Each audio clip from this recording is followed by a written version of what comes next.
Awesome. Good evening, and I would like to welcome everyone to the June 14th regular meeting of the school committee. I will call the meeting to order, and may everyone rise for the Pledge of Allegiance. I pledge allegiance to the flag of the United States of America and to the republic for which it stands, one nation, under God, indivisible, with liberty and justice for all. We can bow our heads for a moment of reflection.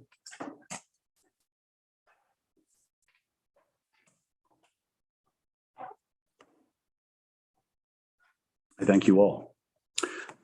Before we approve the consent agenda, Sean, is it okay if I say mine? Yes. Okay. So before we approve the consent agenda, I do want to take a moment to address the entire committee as well as the general public. I want to take full accountability after speaking with all committee members. As the chair, I let the last meeting on May the 17th get out of hand, get heated. We're all very passionate about what we feel. However, myself as the chair should do a better job of directing questions through me rather than having members or myself engage with members in a fashion that is not civil. So moving forward, I ask that all members of the committee, if you have a concern, you address through the chair. If a committee member has spoken, we act in a civil manner. We wouldn't say the committee member is a liar. We would say, Mr. Chair, following Madam Ayot's claim, I want to refer back to this motion that was held, and we don't call each other liars. If somebody has something that's out of sorts, we address it, and then we go back to the previous thing of why that is a concern. I just feel when I left the room and before I even spoke to Sean, regardless of how people in the public or people in this room felt how the meeting went, I left the room with a heavy heart, and I thought that I left some on the table for the members in this room. So moving forward, I want to hold myself accountable. I want to hold everybody in this room accountable. We are here to better the outcomes of our children. Let's not lose sight of that. And I ask that everybody act in a civil manner. I know Sean will be doing some personal development with us as we move along here. He'll be asking questions as to what we would like to see discussed. But I thank you all for your understanding. And once again, I do apologize and take accountability for letting the meeting get out of sorts. Moving on to the consent agenda.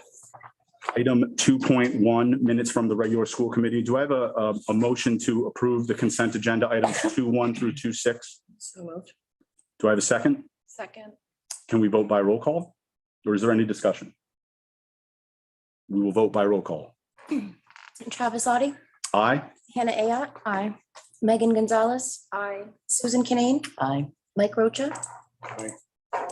Excellent. Item 3, the end of year activities at Wilbur McMahon School. I know it's an exciting time for everyone in this room. All of our hard work is kind of coming to fruition here with graduations, year celebrations, and kids moving on to the next grade. So I'll turn it over to our team principal. Thank you. Principal McKinnon on tour this last 2 weeks. A couple of things. First of all, this past Monday night, we celebrated our grade 8 night, grade 8 dinner dance. We had it this year, as we did, I think, during the COVID time in the gymnasium.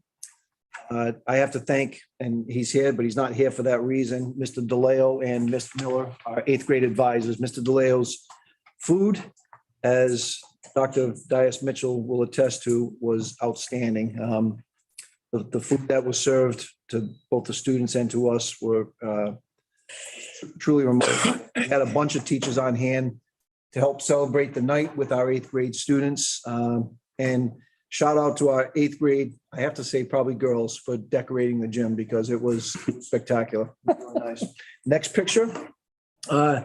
Thursday, last week, was our senior walk. Members, not just of Portsmouth High School, I believe we had a student from New Bedford Voc, Tiverton High School, hoping I'm not forgetting anybody, but had an opportunity. Middletown, thank you. You know what, they were also dressed in blue. Kind of got meshed in there, but they had an opportunity to walk the hallways. And I'll tell you, there's probably, as a former high school administrator and now middle and elementary administrator, it's certainly a sense of pride seeing, the students who started their educational careers at Wilburn McMahon School to come walk through the school one last time before they graduated from their high schools, many of them on Friday night. Next picture. Our field day was yesterday. We were looking at weather pretty much all week long to determine. We were hoping we didn't have to push back to today or tomorrow, just because of the busyness, and we were able to sneak it in the afternoon. No rain showers. Kids had an absolute spectacular day. Just enough cloud cover to keep it cool. They were served a meal from Chartwell's of burgers, dogs, veggie burgers if they were interested, and some watermelon. Just a great day. Mr. Ford and Miss Cannon, it's a big day for them. I don't know if people realize how much planning goes into it and setting up goes into it, but again, they do a fantastic job for the 2.5 hours that the kids are out there. Really doing a fantastic job. A couple of things that have happened over the last couple of weeks. We had, that's Stevie Wonder over there on the far left. We had history for grade 4, and the students in grade 4 researched a historical figure. Using their art teacher, were able to draw pictures of their historical person. And then they present in front of their parents. That was I believe that was last Wednesday. In May 26th, one of the highlights, we had Officer Morgan, who came in, worked with us teachers on ALICE training, safety training, something we'll pick up again on September 1 when we have our next PD day. Down below, we have the pre-K celebration that took place last week. We also had a grade 7 visit the PT Marvel Preservation Land as guests of the Secana Preservation Society last Thursday. And again, had a great time there. We also, in that last screen, that's fine, don't put it back because there's no picture on there. Last Friday, we also had our grade 8 awards night, recognizing our scholars and students who perform well in the different areas of the school. And that was last Friday night. And we recognized this past week our May Students of the Month. The IB theme was reflective, and they give thoughtful consideration to their own learning and experience. They're able to access and understand strengths and limitations to support their learning and personal development. One other thing associated with that, although the numbers are embargoed right now, we did get our NGSA Next Generation Science Assessments back. That is for grades 5 and grades 8. And you know what? Without getting into great detail, the scores were terrific. Our grade 5 students were outstanding, and grade 8 improved upon last year's strong group by about 5 points. So those are all good signs. And finally, tomorrow is our grade 8 graduation. Right out front here, the weather forecast is showing beautiful weather. I truly believe it's probably one of the most beautiful areas to have a graduation, is right in front of the iconic pillars in front of Wilburn McMahon School. So we're looking forward to that. Also on Friday, we invited Officer Sue Cressman, who is retiring in about a month.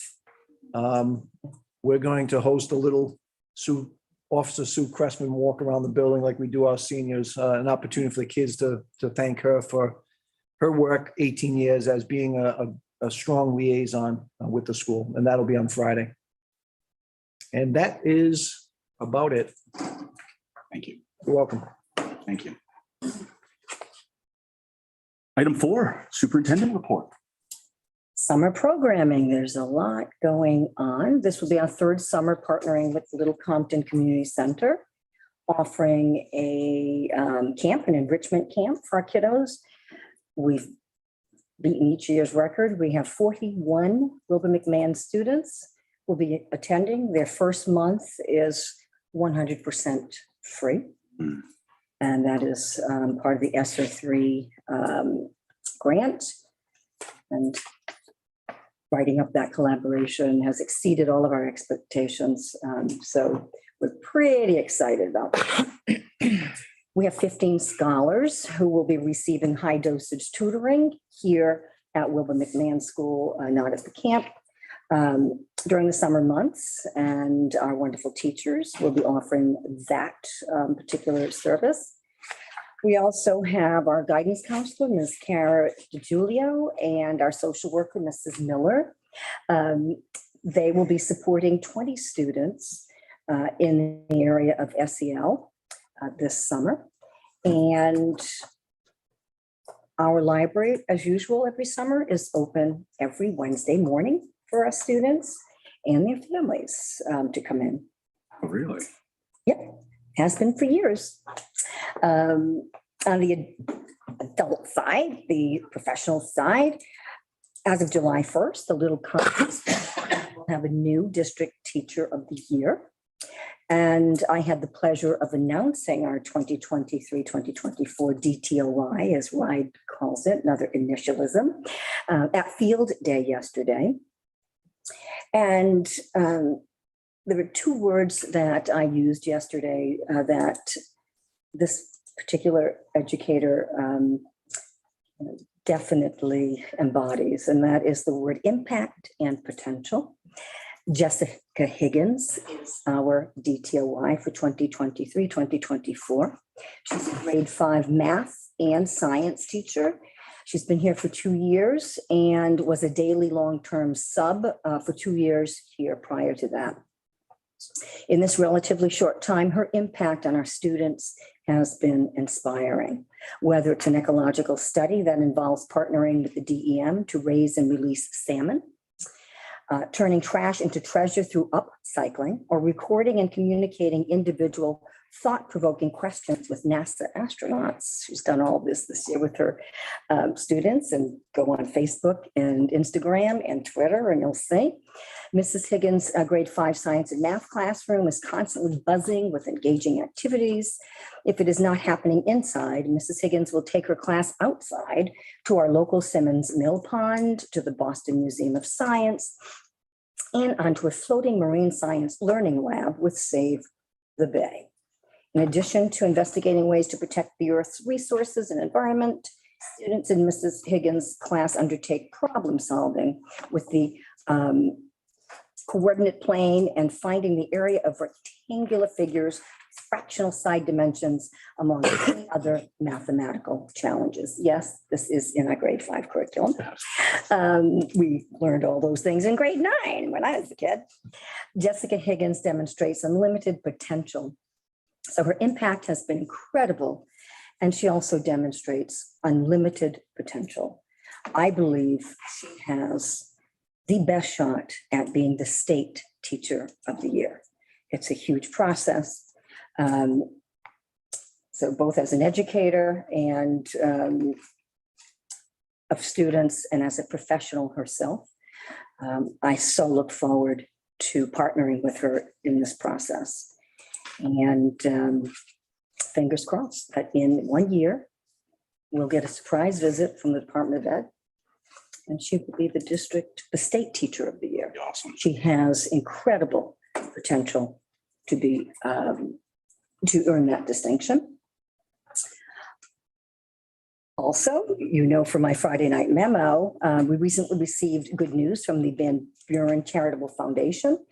They are funding the $20,000 grant proposal, the Educator Peer Support Program, and that training, that programming will kick off this summer as well. This collaboration between Wilbur McMahon School and Strategic Prevention Partnerships will provide holistic support to the adults who serve Newport County youth, beginning in Little Compton, and then progressing to other school districts who wish to be folded in. Jamestown, Newport, Middletown, Portsmouth, and Tiverton. And I've also reached out to Barrington and Bristol Warren. They are also interested that our pilot is highly successful, which I'm sure it will be, Van Buren may fund a broader framework that will encompass the entire East Bay, where educators are trained as facilitators in a peer support framework, one of the first in the nation. So we're pretty happy about that. We have trainers flying in from Philadelphia in August, and we are looking for an oceanside or a waterfront venue for our training. There'll be 7 people involved in the training. And we've reached out to Roger Williams University, and we need catering for those 2 days as well. It's an intensive framework. Cara DiGiulio, our guidance counselor, and Miller will be trained as facilitators, and some staff will attend as participants, and the 2 facilitators in training will use some of us as guinea pigs, if you will. And I am one of those. So if you know of a seaside or waterfront venue, we would really like to host our 2 facilitators who usually work with Fortune 500 companies. This will be the first educational enterprise that they enter into a partnership with. And it was a sort of a brainchild of mine last fall, looking at the stress that our teachers have endured and continue to endure, and researching a way to support them, finding there was nothing out there, and figuring, I'll reach out to some people who want to design something with me. And so that has happened, and now we have a funding source. So we're very excited. Let's see. Our summer capital projects will start July 1st. We have a massive upgrade to the gymnatorium in the works, a new STEAM classroom, science, technology, arts and music. And we also have a grant for furnishings for that new STEAM classroom, and they are funky and modular and kid-centric, and I just can't wait to see that room when it's all done up. We also have upgrades to the art room, some furnishings, and also a new kiln and new kitchen equipment coming in. Some of you may not be aware, but we've had a range in the kitchen in about 10, 11 years, nor do we have a dishwasher. We have super hot water that is constantly tested and meets all, state regs. We need a dishwasher and a range in there. We're also going to be embarking on a solar project if everything goes okay this evening. And it is the year that we look at the library media center that we're sitting in, and we try to reimagine it for more 21st century learning support. Bookshelves that are mobile, seating that, meets the needs of a full range of kids from age 3 to 14. So we have a lot going on with RIDE and the School Business Authority and vendors. We're pretty busy. So that's all we Excellent. have so far. There's a lot. Thank you so much. Summer programs. Thank you so much, Lori. And Principal McKinney. Moving right along to our finance report, Mr. John McNamee, who provides us with a financial update once a month at our meetings. Thank you. So this will be the financials through the 11 months ended May 31st. At this point, I'm projecting about a $70,000 surplus, although I think that we'll have some expenses that'll come in December that will lower that. So I'm anticipating probably somewhere between maybe 40 and 50,000 as a surplus as we move into next year. The RIDE had come out with their final state aid numbers on the FY24 budget. I was hoping that we would see a little bit of an increase, but we saw a $500 decrease, which is not a big number, but we had a sizable cut. So we're not anticipating an increase next year. We're one of probably 5 or 6 districts that had a decrease. Portsmouth was one. I think Tiverton was another. Are they all Newport County? Newport. Were they all Newport County schools? Well, I'm not positive. Shoreham was on there. Shoreham was on, that's right. Okay. but I think most of them were East Bay. Okay. So hopefully they'll be doing something with the funding formula for next year. It'll give us a little bit of relief. On the expense side, I think we're in pretty good shape in comparison to budget. We do have some additional property expenses that we had incurred. We had to put a new water heater in. This past year, we had some fire alarm repairs. We had to do some tile replacement in one of the rooms as well. So we're running about $30,000 over budget in that particular line item, property services. Conversely, our tuitions, as I've indicated at the meeting, are out of district tuitions. We still have a savings there of about $117,000 in that particular category. That's a result of changes in the enrollment from our budget to what the final enrollments were, especially at Portsmouth High School. And we did have a few more students that went to CTE programs, so that kind of offset some of the savings that we had at Portsmouth High School. So I think overall, as we move into the last month, we should be in pretty good shape to show, a small surplus in the year. Thank you, Mr. Mayor.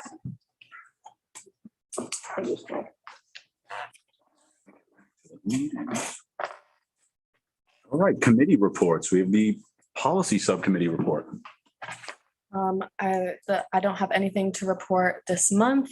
As we heard and as we know, it's a busy end of the year time, but we have plans to meet over the summer and get a lot of the policies on our to-do list done before the end of the school, the beginning of next school year. Excellent. Next is the Portsmouth School Committee Liaison Report. That is me. I know Hannah and Michael were at both the scholarship awards last Monday and the graduation where 195 students walked. I do want to make a general comment. Our Little Compton Scholarship Fund provided $109,000 to 44 different students. And I have to mention what Amanda mentioned to me. If you are a Little Compton resident, please apply to the scholarships. You will have an opportunity to get a scholarship. Also, last night, I didn't have a chance to, I know you were on the email with Tom, the bus thing that they approved. There was a bus policy of some kind from the Portsmouth. They emailed it to me this morning. But nonetheless, I know Portsmouth parents are up to date in terms of communication with the Portsmouth school system regarding capital improvements across all schools. Some of the. So yeah, there are closures within there, but if you are on the email list or parents or whatever, you should be updated on that. And then besides that, end of year activities, the commencement was awesome last week. I mean, the write-up in the paper was fantastic. I had a family obligation, but I mean, I wish I could have been there. Certainly to have a D1 lacrosse guy give the speech. I was a little jealous to not be in the room with that. So nonetheless, great school year for Portsmouth, finishing up strong. Next item is the Wellness Committee report. Ms. Sue Canane. Well, I don't have anything big to report. They shared with us about the activities you did in school and foods and things like that, and the cafeteria is going well. That's about it. Nothing new on the lunch. The free, The legislation. right. It looks good. It looks good. But yeah, I said yes, and we're waiting for the House. okay. Huh? I think if I may, Chair. Correct. I just want, what would that look like for Little Compton if it gets approved by the state? Well, it would be less work for central admin in terms of unreconciled accounts, and also the eligibility process, the certification process being reduced. And it would just guarantee equitable access to a nutritionally rich meal every day for kids, twice a day, breakfast and lunch, actually. So it would look like equity in action. Yeah, we would fold that in some fashion to provide the opportunity to our students. Yep. Absolutely. Free, as you know, during the pandemic. Yes. Sue, thank you so much. Mhm. Item 6.4, Mr. Michael Rocha, the Town Recreation Committee report. There was a lot that was tabled until next month, but one of the items that did go through is that there's a program that's going to be called Summer Basketball Under the Lights. It's going to be every Thursday in July from 7:30 to 9:30 for ages 11 through 14. It's being put on by Mark Gleischer. Oh, yeah, Mark. He is the coordinator for this. You can actually sign up if you go through the recreation website, and your information will be forwarded to Mark.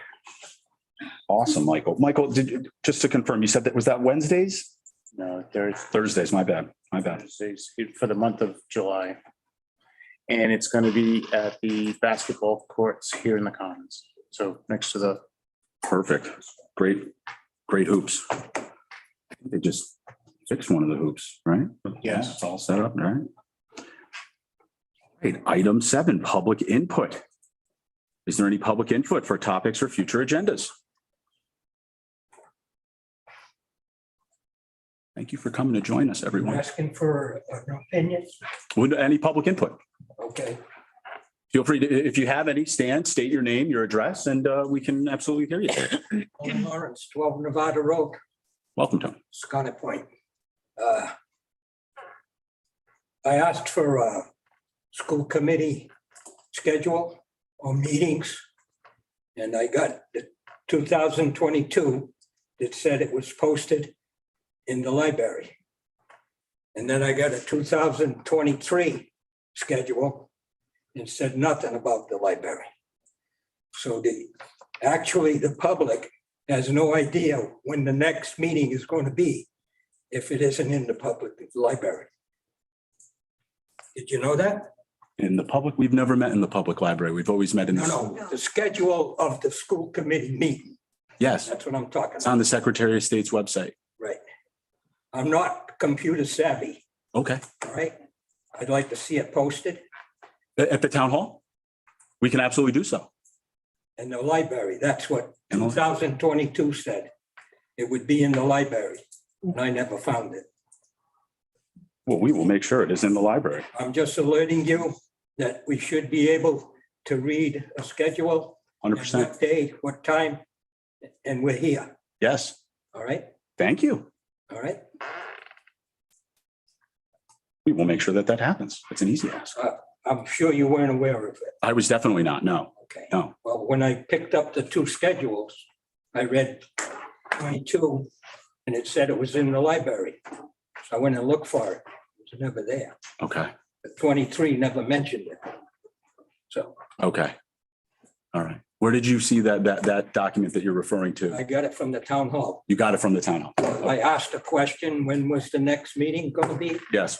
And they gave me a printout, and I had the two printouts. Okay. So All right. We'll get to the I bottom of got it. educated overnight. Oh, thank you for that. We got to the bottom. It's somewhere. It's clearly not jiving. No, because the public should know. No, I agree with you, but the printout that you were provided is.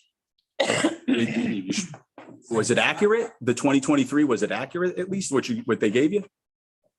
I know it's not out there in the public, but what she presented to you, was it accurate? Yes. Beautiful. Then we'll make sure we When I get it left into the home public spaces. And it was raining. I forgot to bring the two schedules. Okay, I would have given it to you. no problem. We'll make sure it's out there in the public spaces, especially the library. Thank you. Oh, thank you. Is there any other public comment? All right. There is none, then we will move on to action items. Item 8.1, consider, discuss, and vote to approve the contract with Newport Renewables for professional design, installation, and grant application preparation services pertaining to the installation of a grid-tied, net-metered, roof-mounted solar photovoltaic system at Wilbur McMahon School not to exceed $513,000. Now, I know that John can speak on this, but I was at the council meeting on June the 1st. And to echo or surmise the words of Council President Mushin. The will of the people was executed the night before. Let's move forward on this. And at that point, they made sure that the $185,000 that was in question would be appropriately allocated to us unanimously as a town council body. Am I understanding that correctly? That's correct. Beautiful. The final piece of that has always been that we would be the other part of that equation. The motion at the financial town meeting was that it would be up to the town council to allocate those funds. So at the financial town meeting, they were allocated to the town council for action, and they had to approve it. So once they approved that at the meeting, then those funds became available for us for the solar project. Excellent. Is there any discussion? Does anybody have any concerns about this? I know the council vetted it thoroughly. The town voted on it. We're kind of in this room again. We've had these discussions before. We know the monies are available. So we voted on to put $15,000 forward so that a engineering study could have been done on that. Where are we with that? I think it's the Newport Renewables contract. Correct me if I'm wrong. Only, what do we have to come up with? 14,009? No, 15,390, and that Okay, one, 390. that's what they're gonna start to do. Is look That's where we're at. The root structures and make sure that, it can handle the Right. load. So these payments have already been made, or they? One payment. One payment, the 15. So my question would be, is that now that payment has been made, if they come back to us and say that we have some deficiencies that are not going to be able to hold this because this was presented to us at 250 panels. In reality, it's 390 panels according to this document. What does that do? Does that put us still on the hook if they come back and say? No, I think Sean can probably speak to that, but he reviewed the contract termination. If I understand your question correctly, if there are several assumptions made in the contract on pages 3 and 4. If those assumptions are not accurate, that provides us with the clause to terminate the agreement. Correct. Okay, and unwind it. If there are significant additional costs that arise that are not anticipated, that would give us to step away from the agreement.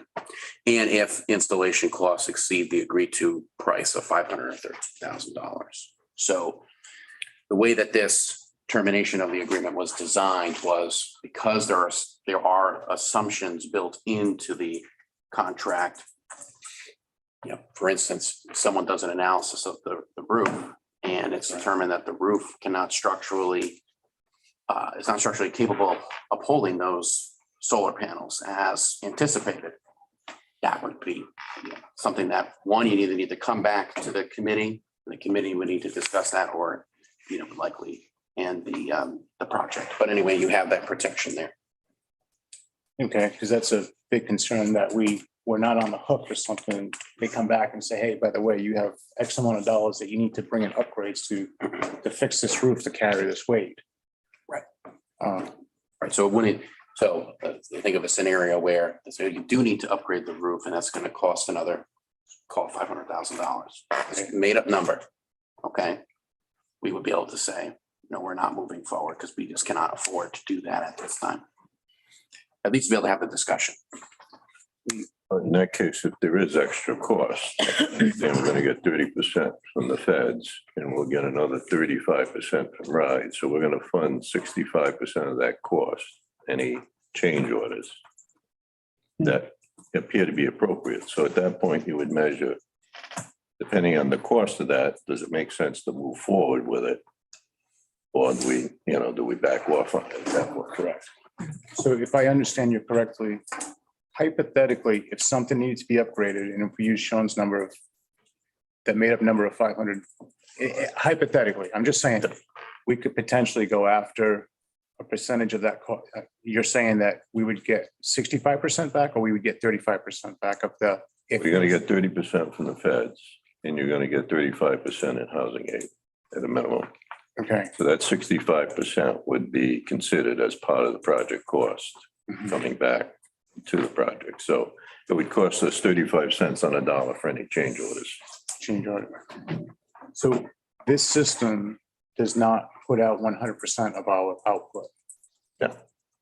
No. So how is that going to be handled in relationship? Because I know there was discussions at previous meetings on, other nonprofits being able to benefit from this, from kilowatts that we don't use. How is that going to be handled?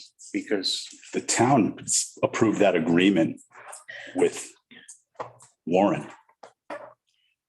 Well, the virtual net metering would also apply to the school. So we have a portion of that virtual net metering, but that's simply an allocation of what the project is generating. So to the extent that we have generated more power on the solar side and we can't use as much of the net metering, we can have the town, because the town didn't do 100% of the virtual net metering. So they can take a portion of that and use that to offset their electrical costs as well. There is some discussions about whether other not-for-profits can, within town, can take advantage of any excess power that's generated through a virtual net metering agreement, but we'll have to see how much we're going to be able to generate in terms of that power on the. so I guess that's a lot of unknowns, right? That would be my only, That's why they do the engineering. the unknowns as far as like the. They're not going to move forward with the project if they sit down. Yeah, I know, structural or whatever. If they sit down and they say, hey, structurally, this isn't sound, you have to upgrade. Then we have the conversation, what does it cost to upgrade? If it outweighs what we can put forth, the 35 cents on the dollar that it would cost us, then we wouldn't be able to move forward. There's certainly a scenario that could arise where they get up there and they say, this is not right, we can't do it. But we're not going to be so far down the rabbit hole to where there's panels on the thing. They're looking to flip the switch and then they're saying, oh yeah, but we need one more thing.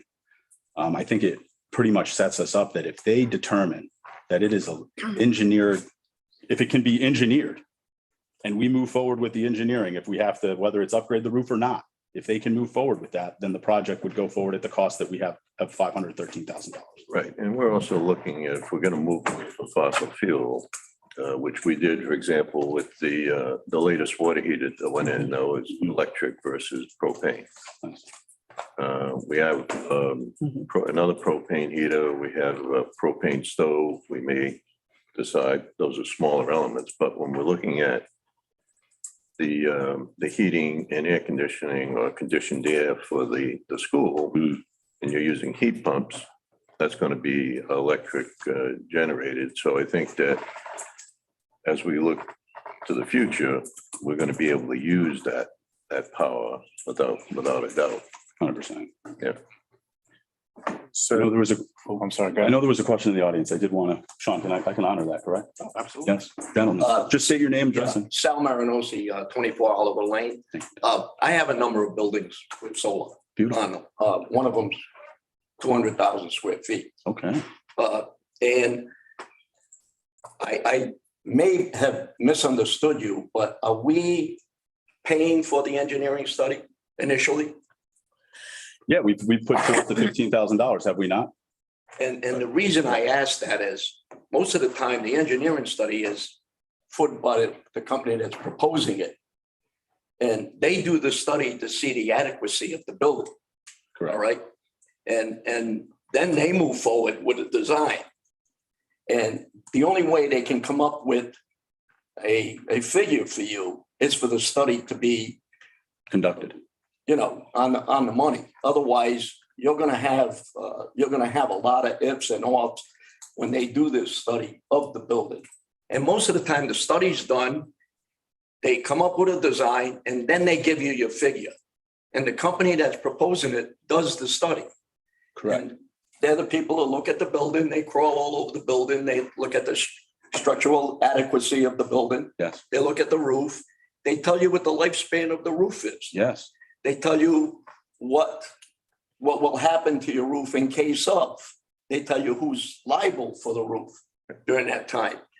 And then they come up with a figure. So I'm a little surprised that we're down the road here and we don't have that study first without having the figures. I think the figure, correct me if I'm wrong, John, is under the assumption that it will engineer properly.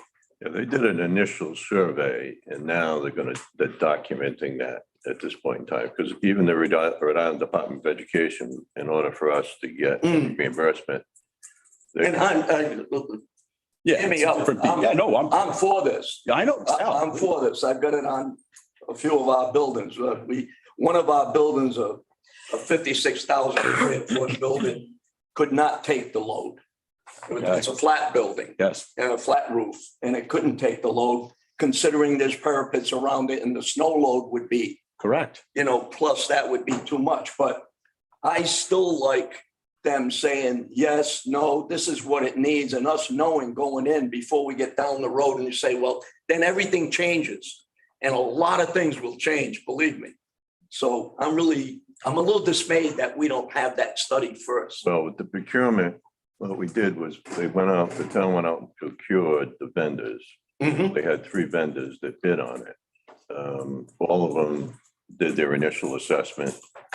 All of them believed that it could be put up there, but obviously they needed to make sure, and we wanted to make sure it could handle that. So we wanted that fully documented at this point in time. The project is not at $500,000 for them to put that kind of time and effort into it. It's probably not worth it. That's why there's some money built into that just to cover that. All right, okay. Well, thank you. I'm No, sorry. thank you. No, please. Yep. Don't, public forum. Okay. Everyone is welcome to share. Michael, you did have a concern before. Yeah, I guess, so it almost sounds like that potentially in the future, if we change out heating systems or what have you, that there may not be actually extra electricity being generated, and that's going to be used within the school. And it almost sounds like that's what the long-term goal is. Because my concern would be is that if we had extra electricity being generated and we didn't have a plan on how that was going to be handled going forward, that would be a concern of mine, because I don't want this later on. Well, no, I don't like that. The other thing would be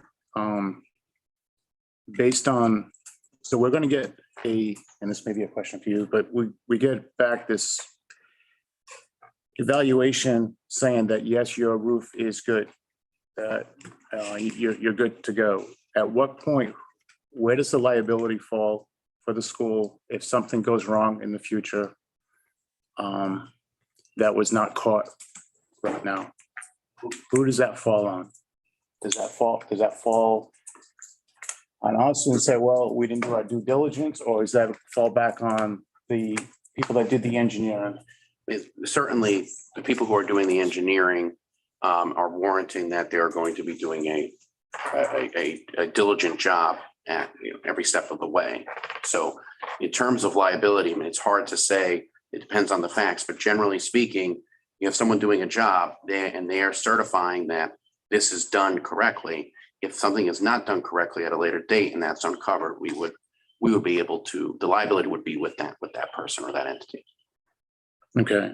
And as far as the leaks on the roof and anything, small stuff like that, and I shouldn't say small because that can turn dangerous, but I mean, because this thing says that it's only Certainly, any flaws in construction and installation that is caused by either contractors or subcontractors that are doing the actual work, those would be the entities that are held responsible. because Would we have, I'm sorry, would we have a clerk of the works present on a project such as that? Well, RIDE does not require one for a project at $500,000. What we would probably do is we would have our architect be a construction administration. So they would be overseeing the project. Okay. If I may, Chair, Yes, please. folding that into our capital improvement plan. Okay. So Studio Jade, that's our architectural and engineering firm. Yeah, I did our own, but I would prefer to have, an independent set of eyes looking at it, not their engineer. Right.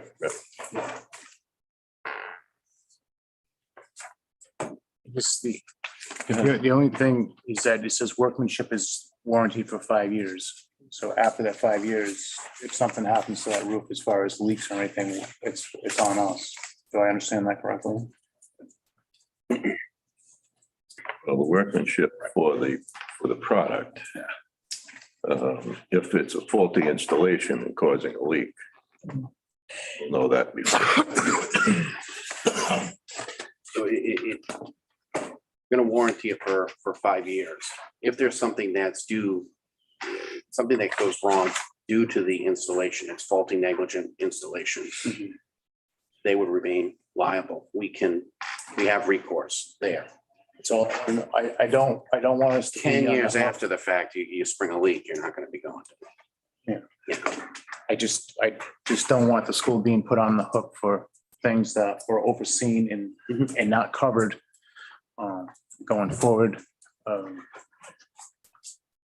And Do I have a motion? To vote to approve the contract with Newport Renewables for professional design, installation, and grant application preparation services pertaining to the installation of a grid-tied, net-metered, roof-mounted solar photovoltaic system at Wilbur McMahon School, not to exceed $513,000. Do I have a second? Second. You will vote by roll call. Excellent. Let you. I'm so glad you read it. Travis Audi, Aye. Hannah Ayat, Aye. Megan Gonzalez. Aye. Susan Kinane, Aye. Michael Rocha. all right. All right, the motion carries. Awesome. Good work, everybody. Dr. Locke, Town Council, community of Little Compton. Certainly will make sure there's checks and balances along the way with our architectural team. Great questions were brought tonight. And looking forward to getting this project implemented so we can start putting some more dollars back into the programs for the students. Item 8.2. Are there any requests for information from administration or legal counsel? Yeah, I have a few. Please go ahead. The work that's going to be done on the gymnasium, what is the cost of that and what is actually being done? You want me to, Chair, if I may. So the scope of the project is, I know this is a while ago now, is what we talked about probably like the start of COVID, really. It's going to be a complete AV system overhaul. So that's replacement of speakers, addition of a signal processor that will handle the sound in that room much better, new amplifiers, new mixing boards, wireless receivers, a set of kind of modular microphones that can be body packs, handhelds, tabletops, so we can facilitate kind of any type of meeting in there. There'll be a projector and a motorized screen added, which we don't really have any kind of quality one in that space now. There will be, the scoreboard is going to get moved as part of that, and a wireless kind of modern control unit for that added. There's going to be an automation system that will tie it all together and into the house lights, and some new theater lighting that will all be part of that. And the stage curtains, all the associated rigging, the safety equipment for that overhead, that will all be included in there. And really that was part of the delay in that project was because of COVID. There was little availability of parts and labor to get that done, but there's also little sense in rehabbing a major public space while nobody could use it. So we pushed that off a little bit, and also to include it in the capital plan. Once we initial kind of $100,000 project we were initially looking at kind of to do just more of the AV systems, that's when we discovered that there were a lot of structural and safety problems in some of the old work that was done there. So the scope of that project expanded to include all of that, but likewise we also included it in the capital plan, and we kind of went through those bullets there as well. At that point, the project grew to a little over $200,000 in total. But now it's eligible for the ride reimbursement and housing aid and all that other stuff. So we're back down to our original number of about $100,000 from the school, of which the town also voted to spend $50,000 on that. So they're gonna cover a good cost of that because they will be the users of the space. I think they actually have to pay a company and rent everything for financial town meeting and everything now. So this will supplant all of that need for them as well. Okay. Scholarships from the school committee. I never saw that come across. Oh, we are meeting on Tuesday to discuss the scholarships and we'll be awarding them I'd say before the end of the summer, certainly before the children go back. But I mean, we can have a special meeting to vote on what Sue and I find. But yeah, we haven't reviewed them, but we will be reviewing them. It came to my attention the other night at the graduation that are we still part of the school committee association with Tim Duffy? Because we haven't received any communication, well, I haven't received any communications. I get like when there's like bills and stuff in the Senate he basically he'll send me an email that's like, this is the committee that's meeting today. I mean, if I rarely open them because they don't jive with my phone the way it comes in. But I know it's like basically anything that has to do with educational stuff at the State House, any votes like that are pressing. When we found out that we were getting a reduction in funding, it came from Tim to say, hey, reach out to these entities, reach out to your state reps if you're concerned about this. If you want, we can add you to I don't see why it wouldn't hurt. It wouldn't hurt. I was there before, I was receiving them before, but the chair brought it up. She says, oh, the email from Tim Duffy. And I'm like, I don't know what you're talking about. Do you not? I'm gonna jump in. We can get him the information of whether or not we're still in the program and then get his contact information. Yeah, that's fine. Mike, we can work with you offline. I just don't want to go too far down this road where we start having a discussion among the school committee members. Fair. The last thing is on the enrollment, the monthly reports. We just have it stated where full-time students, who are actual full-time students, and it doesn't matter what the categories. I know that was a discussion last month when I brought that up, that some are not always, they're not all full-time students, just so that we know how many people are actually here 5 days a week and not here for specials. Is that possible just to have them that are not specials or? Yeah, I'm only thinking there's, They're already, if I may, Chair, they're already identified Yeah. in that first column. Now that SP, is that, say what it is? That's special services. Special services, yes. So does that mean that those are does that include homeschooling and whatever There we other are. special services? Sorry, I don't have my glasses. No worries, but that's the chart you're talking about, Michael. They put it up, so yeah. That includes any student that, yes, would not necessarily be a full-time enrollment, maybe homeschool, but receiving special services or opting into something. I would say that our current system doesn't accommodate particularly well at this moment for breaking those out in those situations. So we are somewhat limited in the formatting of this report. That is something we plan to address this summer. We're doing some pretty major data overhauls. So in the future, we may have a little more options as to how that's presented, definitely. Okay, we'll wait to see what you come up with. Yes, go ahead. All Sean. right. Please.